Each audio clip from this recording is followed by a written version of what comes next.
Olá, aprendizes da vida, bem-vindos a mais uma edição do Injeção na Testa.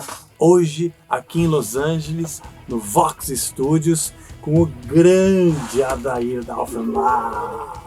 Muito bom tê-lo aqui, cara. E aí? Como é que você Cara, tá? é um prazer para mim estar aqui com você, um dos meus ídolos da minha vida, cara. Para, essa admiração é recíproca. Muito obrigado. Hoje eu vou fazer um papo muito legal aqui, falar sobre muitas coisas interessantes sobre o mercado musical, que eu tenho certeza que você vai adorar. Fica por aí.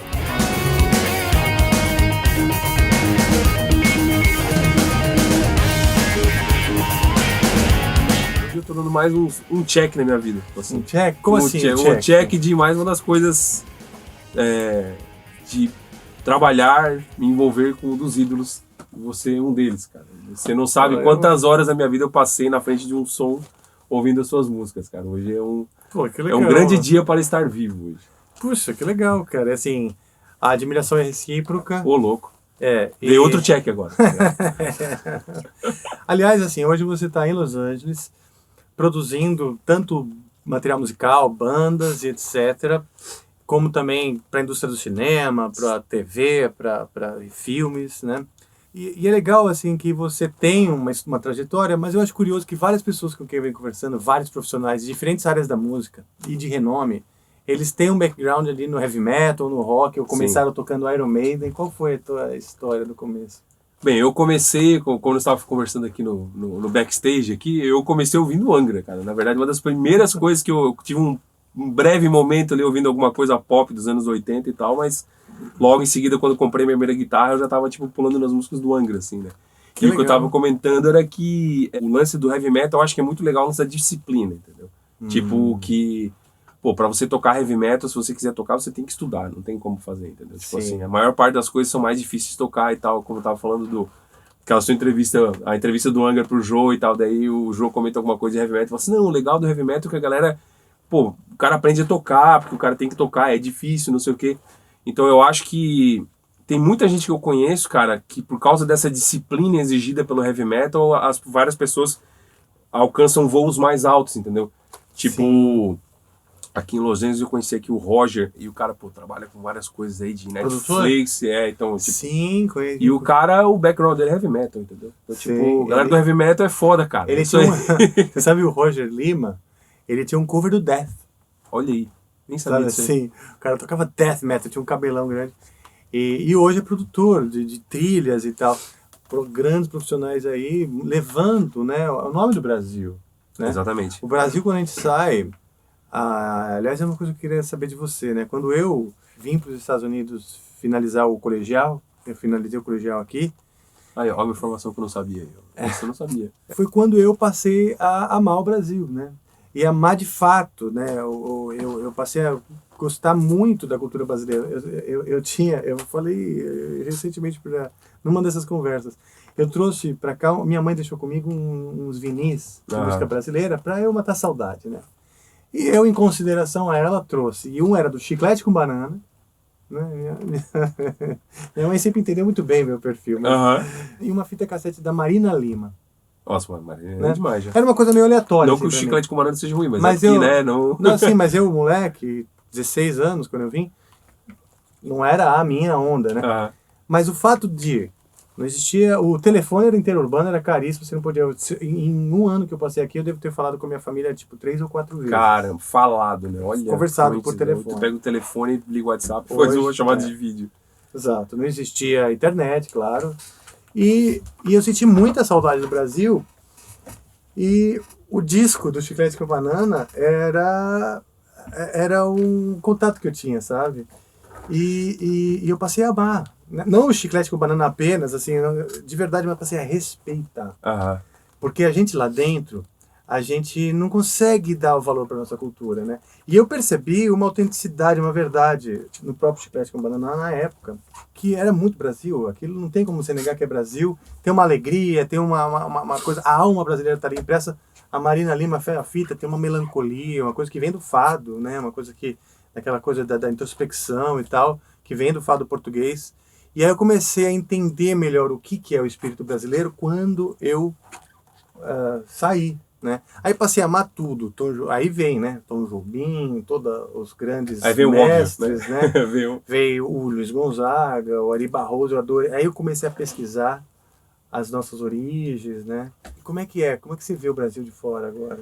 Cara, é engraçado tu falar isso, porque é a mesma sensação que eu tenho. Porque quando tu tá no Brasil, pô, é muito difícil fazer as coisas. A grande diferença que eu senti de cara de mudar pra cá é o quanto que você morar num país de economia estável ajuda, entendeu? Uhum. E daí essa é a primeira diferença que tu sente, assim, que tu não tem que se matar tanto pra te conseguir. Eu já de cara, quando eu me mudei pra cá, eu já tinha que trabalhar muito menos do que eu trabalhava no Brasil. Isso foi a principal diferença, porque, cara, no Brasil eu fiz várias coisas incríveis, eu sou muito orgulhoso do que eu fiz lá, mas, cara, eu literalmente em um mês de 30 dias, eu tirava, tipo, 3 ou 4 dias de folga no máximo, e a média era uma média de trabalho de 10 a 12 horas por dia, entendeu? Pra poder construir isso que eu queria, entendeu? Mas se mudar pra cá, aí beleza, fez sentir que as coisas são menos difíceis, economicamente falando, mas te faz admirar muito mais o Brasil, entendeu? Da mesma forma, assim, a primeira coisa que eu vejo é o nível que o brasileiro chegou. O músico brasileiro, e eu acho muito legal poder falar isso através do teu canal, porque chega em muitas e muitas pessoas, que, cara, o brasileiro é incrível, cara. Sim. O brasileiro é incrível, bicho. Os músicos brasileiros hoje, lógico, aqui nos Estados Unidos tu tens música nas escolas, é muito mais fácil o acesso. Só que os músicos brasileiros, os de ponta, cara, aonde eles estão chegando, os guitarristas que a gente tem, os bateristas que a gente tem, é um negócio absurdo. Você vê a última lista que teve, né, de guitarristas, acho que foi da Guitar World. Né? Exatamente, da Guitar World, exatamente, tipo, pô, Matheus Assato, Kiko, né? Sim, como e grandes guitarristas do mundo, né? Sim, tipo, os guitarristas, acho que dos anos 2000, não lembro qual que era. Dessa década, 2010. né? E, meu, tipo, absurdo, cara. Então, eu acho, me dá um orgulho muito grande, como a gente sempre vai no Whisky, tem a Jam do Whisky aqui, né, que vários músicos famosos, gente vai lá pra tributo ao Judas, tributo ao Iron Maiden, não sei o que lá. Cara, geralmente, uma informação pra galera aí, pra ter orgulho de ser brasileiro, geralmente os músicos incríveis que sobem no palco, tocam super bem, são os brasileiros, cara. É, né? São os brasileiros, cara. Tipo, a gente, talvez por esse complexo de vira-lata, que a gente sempre teve de que, porque eu vou tocar aqui, eu vou chegar lá, o gringo vai passar com um caminhão por cima de mim. A gente ficou com esse mindset tão grande, cara, que, tipo, passou um bocado, assim, os melhores, os guitarristas mais top que a gente tem no Brasil hoje, o Daniel, lá de Basílio, o Luiz, tipo, os caras não perdem pra absolutamente ninguém no mundo, entendeu? Os caras são respeitadíssimos, sabe?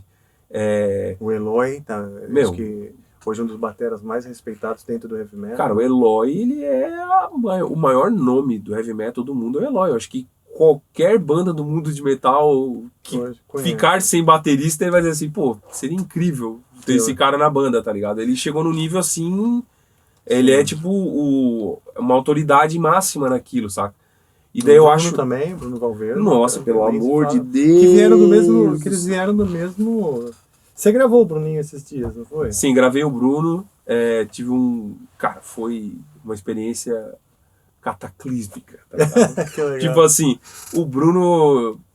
Quer dizer, eu vou dizer que as pessoas não têm noção. Claro que as pessoas têm noção, porque ele é um cara super conhecido no Brasil e tal, mas gravar ele, cara, você vê, é um carro de 7 marchas, tá ligado? Tipo assim, não é um carro de 6, é um carro de 7 marchas, assim, cara. E ele combustível nuclear. Tipo isso, assim, cara. Um DeLorean, né, que viaja pro futuro, tá ligado? É um negócio absurdo, assim, cara. E daí eu penso assim, caramba, bicho, tem o Eloy, tem o Bruno dessa geração nova, saca? E mais a galera da geração antiga também, as lendas. É legal que o músico brasileiro, sim, o americano ele tem uma melhor noção de mercado, do business, entendeu? Eles têm muito mais noção até melhor do que os europeus, né? Sim. Hoje a cena heavy metal ela é muito forte na Europa, né? Muito forte. Eu acho que o núcleo do heavy metal é europeu. Mas o americano ainda tem muito mais malandragem em termos de... O business se concentra aqui, né? Acaba rolando aqui. Por isso que Los Angeles ainda é muito importante nesse aspecto, assim. Mas, cara... O brasileiro tem uma coisa que eu sinto bastante falta, assim, das bandas, assim, quando eu trabalhava no Brasil. Cara, é um amor tão grande pela coisa, cara. O quanto que o brasileiro faz a coisa por amor, entendeu? E a gente não pode perder isso. Essa vai ser a nossa vantagem, eu acho, no momento que o brasileiro começar a saber mais de business, e é uma coisa que tem cada vez mais se consolidado como, por exemplo, um cara como tu, jogando toda a experiência de ter levantado o heavy metal num país que não tem heavy metal, tá ligado? Indo pra internet falar o Kiko, tipo, a própria experiência dos músicos que estão trabalhando aqui agora nos Estados Unidos, que obviamente isso dá um feedback pra comunidade brasileira como um todo. Daí você vai ter um brasileiro com o conhecimento do business e com esse amor, cara, essa paixão, assim, pela coisa de fazer a coisa com sangue no olho, que é onde eu converso com o Dirk muito, assim, das gravações, e ele sempre comenta, tipo assim, cara, quando a gente vai pra Argentina, pro Brasil... O Dirk, batera do Megadeth. Dirk, batera do Megadeth. A gente faz muitas gravações e ele sempre fala, tipo assim, cara, a gente vai pra Argentina, Brasil, Chile, cara, a galera no... Tipo, parece que eles vão morrer na frente do palco, entendeu, cara? É uma paixão. É uma paixão, e isso é maravilhoso, entendeu? Eu lembro das bandas com quem eu trabalhava, cara, a alegria que a galera fica, assim, quando recebe o trabalho, de ouvir, gente que manda uns áudios, assim, que eu tinha que criar um quadro de áudios, assim, de que eu recebi, tipo, o cara aperta o áudio pra ouvir de novo, de gente agradecendo, feliz demais, entendeu? E o americano, ele é um pouco mais frio. E daí, não é tão legal. Mas se o brasileiro conseguir juntar essas duas coisas, ter o business na mão e fazer as coisas com essa paixão toda, cara, é uma vantagem muito grande, assim.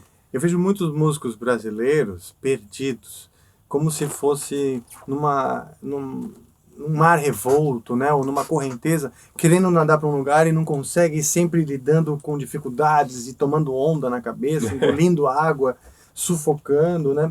Uns começam a desanimar, desistem.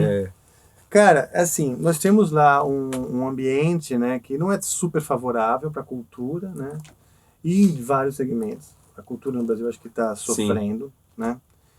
E em outros aspectos falta de informação, porque às vezes o cara tendo um pouco mais de informação, né, um desapego, talvez ele consiga, né, mais êxito. O que você acha que cara, que assim, torna tão difícil para o músico brasileiro construir algo assim com certa tranquilidade? Cara, eu acho que foi aquele lance que se mudar pra cá me fez enxergar o quanto que a economia do país influencia nesse tipo de coisa. Porque tem um monte de cara aqui que ele ainda tá na briga de, montar uma banda, já tem coisas acontecendo, mas o cara ainda não consegue sobreviver da banda, por exemplo, entendeu? Mas a economia do país dele é estável, entendeu? O cara trabalha, o cara pega um job meio período, manhã e tarde, no 7-Eleven, de segunda a quinta, o cara deixa sexta, sábado, domingo livre pro cara tocar, e o cara já consegue se manter bem, porque o salário de um serviço desse, que no Brasil é um serviço totalmente vandalizado, sei lá, tipo, o último nível do trabalho, assim, que é um trabalho que recebe muito mal, o cara faz um trabalho desse aqui, o cara já tem como pagar as contas e conseguir manter esse sonho andando ainda, sacou? E daí onde o cara pode continuar, tipo, o primeiro ano, lança um primeiro trabalho, daí o segundo ano o cara evolui mais, faz mais contatos e tal. 3 anos, 4 anos o cara finalmente acerta a mão de fazer um disco correto, fazer uma postagem, um vídeo no YouTube, um clipe que, rolou. E no Brasil é muito difícil, cara, porque daí o cara é muito frágil, entendeu? Tipo, pro cara conseguir se manter 4 anos com um projeto, assim, o cara tem que se ferrar demais, cara, saca? Ou o cara tem que ter a sorte de ter condições para isso. E eu acho que o ambiente também, porque acontece lá, as pessoas não estão compartilhando as estratégias certas. Sim. Por isso que ninguém acerta. Então eles ficam compartilhando estratégias viciadas. Exatamente. Né? E copiando modelos só pela sua aparência, né? Eu vejo muitos músicos dizendo, me inspirei no Angra, vamos aí e tal, que legal. Mas eles começam a copiar o que seria o que eles veem no sucesso do Angra na sua aparência. Sim. Né? E aí é difícil, né? Primeiro porque não se deve copiar dessa maneira. Eu acho que você pode se inspirar. Sim, o Angra virou o que virou por ser original, né? Se a pessoa quer copiar o Angra na maior essência, é de conseguir fazer algo tão original quanto foi o Angra naquela época. Você sabe que tem uma história que se espalhou e nunca fiz nada para desmentir, porque por mais que para mim foi um absurdo, né? Que assim, que a banda era uma banda feita, era uma banda montada, armada. E isso é nocivo para quem quer ter uma banda. Se o cara se apega a essa viagem... eu já vi muitas pessoas compartilhando isso.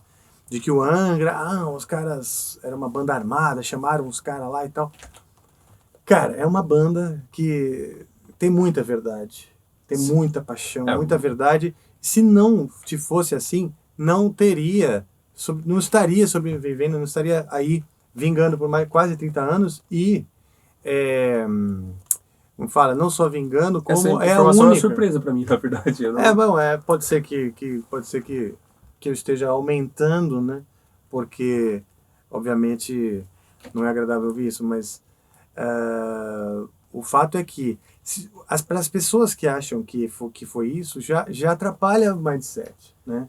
Porque é uma maneira de depreciar o mérito do outro, sabe? Eu acho que o brasileiro, às vezes, erra. Isso, infelizmente, ele erra na sua postura, sabe? Isso acontece, cara. É a postura que o cara tem que faz com que ele já imagine uma estratégia baseada na postura que acaba errando. Se o cara vê alguém se dando bem, é normal para as pessoas no Brasil achar que tem algum conchavo, que tem alguma coisa que não é o natural, entendeu? Isso é muito ruim, porque daí a pessoa já se distancia daquilo, quando na verdade era pro cara estar apoiando, porque quando você tem uma banda na frente liderando um movimento... Quebrando mato, né? Quebrando mato é onde você cria um mercado, entendeu? Uhum. E infelizmente isso é verdade. Agora, só de falar me lembra, assim, teve uma situação parecida comigo em São Paulo.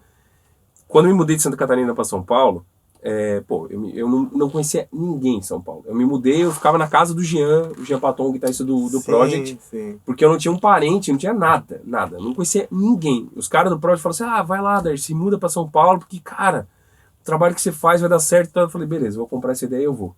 Aí eu fui, e eu lembro que depois de uns 2, 3 anos, cara, se criou a seguinte lenda em São Paulo, a panela do Odair. Ah, tá. Aí eu fiquei em choque, assim, porque justamente começou a dar muito certo, porque as bandas com quem eu trabalhava, eu fazia esse trabalho no estúdio de juntar elas.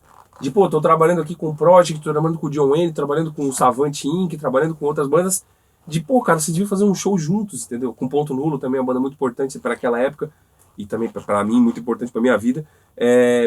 Por que vocês não fazem um show juntos? Porque, vocês fazem um show aqui que dá 200 pessoas, outra banda também faz show de 200 pessoas, vocês juntam os dois, dividem as despesas da casa, dá 400 pessoas, entendeu? Bom, foco, estratégia, né? E daí muitas pessoas viram isso acontecendo, que era uma coisa natural. Eu vou juntar as pessoas com quem tem um contato. E daí a pessoa começou a falar assim, porque no show só toca as bandas que gravaram com a Daí. E as pessoas achavam que eu tinha algum tipo de conchavo com os organizadores dos shows de São Paulo, cara. Então. E daí é muito triste porque as pessoas pensavam, não conseguiam imaginar que poderia existir uma verdade naquilo, entendeu? O primeiro instinto das pessoas é pensar que eu cheguei e, sei lá, paguei os organizadores de show, ou tentei uma coisa assim. Eu tenho uma teoria, posso estar falando uma besteira do mundo, e a gente acabou de falar aqui que a gente ama o Brasil e sua cultura e tal, então isso não é querendo desmerecer nada, mas eu acho que o brasileiro lida com muita frustração. Ele lida o tempo inteiro com frustração, não é o país ideal, tem tanto potencial, mas a gente não vê a coisa realmente se desenvolvendo e tal, do jeito que a gente espera. E para lidar com a frustração, o brasileiro desenvolve alguns mecanismos, porque ninguém quer viver frustrado, né? Sim. Então, um deles é você depreciar o mérito do outro. Exatamente. Por conta das suas frustrações, né?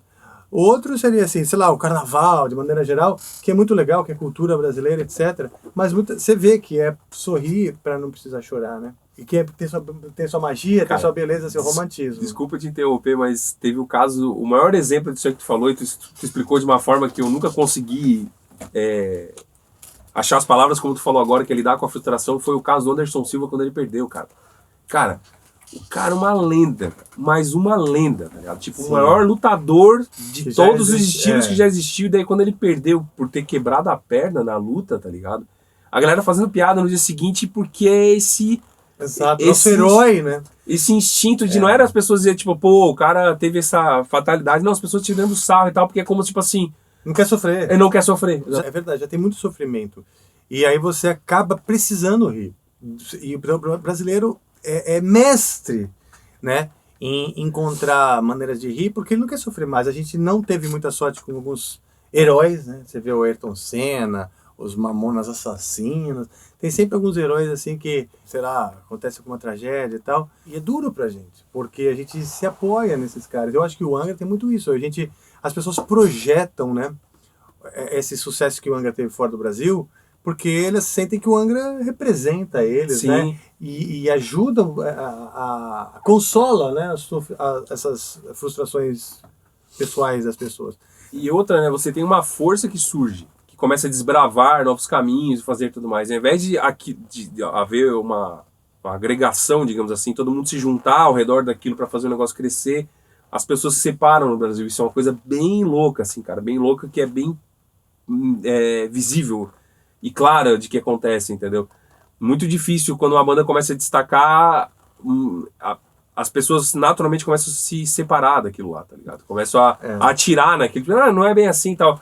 Agora o que eu vejo como um padrão é o seguinte: os músicos e bandas que chegam a brasileiros, né, que vencem ou que conquistam, né, vitórias fora do Brasil, eles têm uma coisa comum, que é a capacidade agregadora e a capacidade e a vontade de se ajudar. Essa coisa que fala a panela do Havaí, do Adair. Havaí. A panela do Havaí. Sensacional.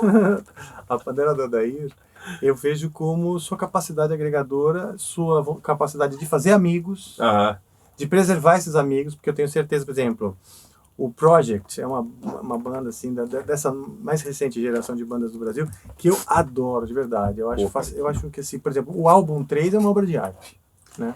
Outro check aí na minha vida, hein? Vamos lá, vamos. Mas é. Muito obrigado. A galera, eu gosto dos caras, eu acho assim, tem uma aura, né? A banda. E a banda, as bandas, né, que a gente gosta, você vai pegar o Metallica, o Iron Maiden, o AC/DC, tem sempre uma aura que junta todo mundo, não é os indivíduos, né? Ah, aquele é bom, aquele também é bom, aquele é muito bom, eles juntam e não é, né? Não é pelos indivíduos, é pela aura que a banda cria. E eu acho que o Project tem isso, ele cria uma aura de unidade muito legal, né? E uma verdade e tal. E você tem, sim, com certeza, mérito, né?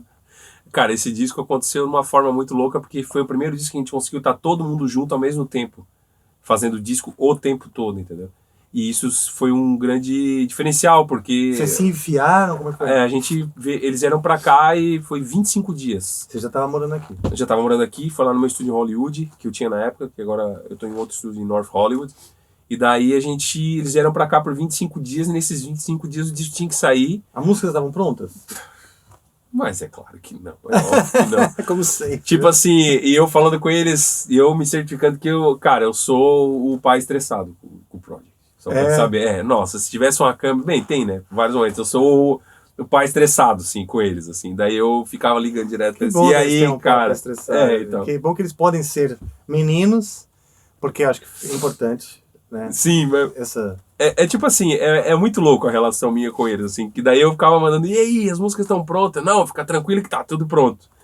Daí eu ouvia, eles me mandavam, tá, e cadê as vozes? Daí, cara, a gente, no fim das contas, chegou aqui, tinha 3 letras prontas, cara. E os caras fazendo as letras enquanto a gente gravava tudo. Um desespero. E é engraçado o disco ter saído dessa forma. Tipo, a música que foi que deu mais certo, assim, foi a Rédeas, né? Que é a música com um refrãozão, assim, uma música que até então não tinha rolado na carreira do Project. Cara, essa música foi literalmente feita dentro do estúdio. Tinha um picote aqui e ali de algum riff e tal. Mas eu lembro uma das últimas coisas, a gente já tinha gravado o vocal da música inteira. Um dia eu olhei pra cara do Jean e falei assim, Jean, vamos cortar mais essa parte aqui, ó. Eu lembro que já era os 45 do segundo tempo, nós estávamos gravando, acho que guitarras auxiliares, assim. Falei, cara, vamos cortar essa parte pra deixar a música mais pop, vamos assumir o bagulho Bon Jovi de uma vez. Que legal, mas que legal que rolou, sabe? Porque eu gosto do disco inteiro, né? Mas eu acho legal que tenha músicas de diferentes tempos de absorção. Exatamente. Entendeu? Quando os discos do Angra, eu sempre imagino assim também. Então, música que o cara vai gostar de cara, né?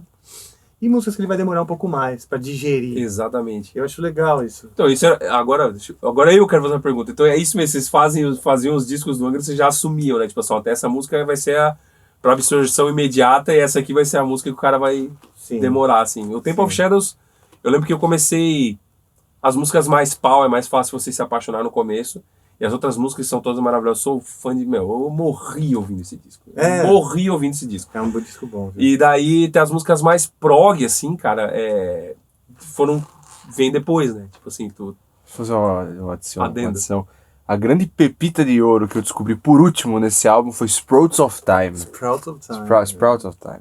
Exatamente. Que é a minha música predileta do disco. Você já, mesmo? Você já deu na então, veia. peraí. Então, a sua música predileta do disco, você falou que é qual? Sprouts of Time. Que legal ouvir, sabe por quê? Nossa, as impressões que eu tenho das pessoas são super diferentes, né? E eu também adoro essa música. Adoro. Cara, Direto ela vem na minha cabeça, assim, ressoa, assim, lembra um pedaço. É que ali foi muito gênio o negócio, tá ligado? Porque, bicho, a música tem um ar meio pop ainda também, cara. É um negócio... Cara, o disco ele tem um ar, assim, cara, que eu não sei como. Ninguém vai dizer assim que o Temple of Shadows não é um disco de heavy metal, né? Tipo, o cara não vai falar um bagulho desse, tá ligado? Só que tem vários momentos extremamente pop, cara. Eu lembro que eu via aquele disco, eu ficava com as músicas na cabeça, assim, meses, cara. Eu amo esse disco. Esse disco é um dos maiores discos da história da música brasileira. Que legal, sem cara. dúvidas, tá ligado? Puxa, que legal ouvir isso. Então, e você, o seu background como guitarrista, você nesse sentido, você acha que contribui, por exemplo, você foi fechar a música Rédeas lá com o Project, então, esse background como guitarrista? Cara, tudo nasceu pela guitarra, né? Eu comecei como guitarrista, tocando músicas do Angra. No começo, sim, o cara fala, eu comecei tocando música do Angra, o cara é um alienígena, né? O cara já sai tocando música do Angra. Você sabe que eu adoro ouvir isso mesmo. Eu converso com profissionais, assim, né? Pela afinidade, né? Afinidade pessoal, sim, claro. Sim. E adoro quando falam que começou com o Angra, né? Eu me sinto um pouco velho, né? Claro, mas... mas é normal. Eu gosto de ser velho. Eu acho que estou envelhecendo com verdade, com nobreza, sabe? Assim, amadurecendo. Cara, você não envelhece, cara. Você é um jovem. Pra mim a música, a musicalidade, o espírito é o que conta, cara. Tipo... Sim. Foram muitas doses de Raul Seixismo na adolescência que até hoje me valem de jovialidade. Cara, o desafio meu era conseguir tocar Carry On, assim. Era um negócio diário, tipo, todo dia sentava e tentava tocar a música, difícil demais, era... Que legal, cara. Marcou a minha adolescência isso, cara. Pra mim, a minha dificuldade agora é mostrar para as pessoas uma maneira fácil, né, de sobreviver o Angra, porque eu faço... muitas vezes a gente começa as músicas de maneira simples no violão, sabe? Ou quando você começa com um riff muito maluco, a gente tenta encontrar a harmonia desse riff no violão e organizar, né? Ou no piano e tal. E a minha vontade é mesmo que as pessoas possam pegar um violão numa festinha e tal e tocar o Beatles, Legião e Angra, né? Cara, mas aí que tá a magia do negócio, e isso foi uma coisa que ao longo dos anos eu comecei a prestar atenção. Lógico, não são todas, mano, a banda de death metal brutal com blast beat do começo ao fim, tu não vai se preocupar, tipo, tem que ter, pra música ser legal, você tem que conseguir... Você pode tentar fazer algo assim no futuro, tu vai revolucionar a música. Mas resumindo... Fica legal, velho. Então... Traz o teu violão, né? Eu já vou trazer, já vou fazer agora, já pra fazer acontecer. Mas o lance que quando você quer fazer uma canção, se ela não funciona de violão e voz é porque tem uma coisa errada com ela, entendeu? Então você falando isso aí agora faz todo sentido, que as músicas do Angra, muitas delas, sei lá, 90% delas funcionam como canção, entendeu? Independente de qualquer coisa, né? De como que é o arranjo das coisas e tudo mais. Dá pra fazer uma versão acústica delas, entendeu? Eu vou te falar uma pergunta que não é bem uma pergunta, é uma reflexão, que é a seguinte... a música, isso que a gente faz, isso que nos move, isso é pra você ou pra quem recebe? Depende. Tem banda que eu foco muito mais em deixar a banda feliz. Eu penso assim, eu tô fazendo disco com essa banda, mas não é um disco que eu tenho que achar que ele é bom. Eu tenho que saber que os caras estão felizes e muitas vezes isso é necessário para que o disco seja bem sucedido, porque no momento que os caras da banda acreditam naquilo demais, o cara termina, ouve o disco inteiro e fala assim, cara, isso aqui tá incrível. Isso é o necessário para que outras pessoas digam esse disco é incrível, para que tenha um público. Sim. Então o teu próprio crivo, né? De repente é a porta para... Só que no caso do Project, por exemplo, que daí era um disco... Daí tá, tem bandas e bandas. Quando você tá gravando o primeiro disco com uma banda, eu acho que é tão importante quanto você ver o que o mercado... O que tá acontecendo no mercado, é você ver a banda feliz com aquele disco. Porque também não adianta nada chegar pro cara e falar assim, cara, faz assim, ó. Vamos agradar assim. o público. Não agradar o público e o cara tá lá, puta, mas eu não gosto desse tipo de coisa. E daí não adianta nada, tá? Porque o artista tem que estar confiante naquilo que ele tá fazendo. Eu não queria essa peruca, eu não queria passar batom, né? Não, mas é o que tá pegando agora. É o que tá pegando agora, cara. Entendeu? Só que no caso do Project, por exemplo, eu tinha essa matemática sempre que é tipo, o que o cara que ouve essa banda já ouviu dessa banda, entendeu? Pra onde nós estamos indo agora, porque teve um monte de coisa nova. E, bicho, era muito difícil de achar uma pessoa criticando as músicas, cara. Muito difícil, porque... E eu fico muito feliz quando você fala da sua análise de como que é o disco e tal, porque, cara, foi exatamente enquanto nós estávamos gravando o que a gente pensava, assim. Aí eu pensava assim, galera, vamos fazer esse refrão assim, o que vocês acham? Porque eu acho que dessa forma não choca tanto o cara que gosta lá do segundo disco, que é só desgraça o que seja feito à nossa vontade. Acho que dessa forma aqui vai descer bem, entendeu? Então, tipo, eu acho que nessa história de trabalhar com uma banda para fazer um disco para um público, ou para a banda, ou para alguém que seja, você tem que estar sempre olhando todos os fatores que permeiam aquela banda e a relação dela com o público, para qual público que ela vai, entendeu? Então, tipo, é uma resposta complexa, né? Foi quase nada objetivo, mas eu acho que deu para entender, certo? Sim. Aliás, ainda completando o seguinte, eu me preparei para ser um compositor, né? E eu queria ser um compositor... E olha, você hein? Alguém já te falou isso? Ah, minha mãe. Minha avó. Não, assim, eu realmente queria ser um compositor e queria ser um compositor de uma banda, né? Tinha aquela coisa de pertencer a uma gangue e tal, né? E orquestrar isso. Fui estudar, que sensacional. Fui estudar regência e aprendi muito com a coisa de você organizar uma equipe, né? Um regente nada mais é do que um cara que faz a direção de 80 negros, né? E aí eu percebi que essa visão que eu tenho hoje é muito semelhante à visão de um produtor, né? Sim. É aquela visão que quer amarrar... O agregador. O agregador. E hoje em dia a composição e a produção andam muito juntas. Sim. Era diferente quando o Freddie Mercury fazia no piano e tal, os caras botavam a batera. Hoje, muitas composições já nascem já no ambiente da produção musical, né? Exato. Isso é uma coisa bem louca, até da minha característica, assim, que eu não gosto muito de ser o compositor das músicas da banda. Isso é uma coisa que eu sempre tento dar um passo para trás, que é sempre usar o máximo, porque tem produtor que ele chega e fala assim, não, produzir a música de vocês, o cara senta e esse acorde não é legal, vamos acrescentar essa parte aqui que eu criei aqui, com a letra tal. Sim. O cara senta e faz a música pra banda. Eu digo, cara, pode funcionar pra um disco ou outro, não que eu não tenha feito em algum momento, mas é porque depois de 15 anos trabalhando com isso, em algum momento as tuas coisas vão começar a se parecer bastante, né? Porque se tu compor todas as músicas e todos os discos que você começa a tirar um pouco da identidade da banda, né? Acho que o produtor tem que amarrar sem lapidar, eu acho, né? O produtor ele tem que ser o cara que tem que pegar o que a banda tem, as características dela, e dentro exatamente daquele material, daquela matéria-prima, a partir daquilo ele faz alguma coisa. Ele não pode... Sim. Eventualmente você traz algum tempero, alguma coisa, de, pô, quem sabe a gente colocar tal coisa, assim. Sim. Às vezes eu pego a guitarra pra sugerir pra uma banda, quem sabe a gente coloca um negócio assim e tal. Mas tem que tomar bastante cuidado de você não tirar a essência, daí você pode estragar o que seria a história do cara que falou do cara do chachado, né? O cara faz um monte de música, e fala assim, nossa, essa música aqui é esquisita demais, né, cara? E é aquela música que o cara tem que lançar. Ah, sim, isso é comum, né? E o produtor tem que ser o cara que já aconteceu muitas vezes na banda chegar a mostrar 15 músicas e eu falar assim, cara, a melhor música é essa aqui. Todo mundo olha e fala assim, oi? Tipo, tu tá louco, cara? Essa música a gente só te mostrou assim por desencargo de consciência porque tinha. Eu falei, cara, é a música mais legal. E a partir daquilo gera todo um disco em cima daquilo, entendeu? Você lembra que naquele disco acho que foi o Night at the Opera, do Queen, que no filme mostra que eles queriam lançar o I'm in Love with My Car como single? Meu, e a gente ouve e a gente fala, essa música é chacota quase, né? Assim, não, comparado, né, com o legado do Queen, né, não é uma das mais importantes. Não, exatamente. Mas é isso, eu vejo que muitas vezes o músico brasileiro falta essa autoconfiança.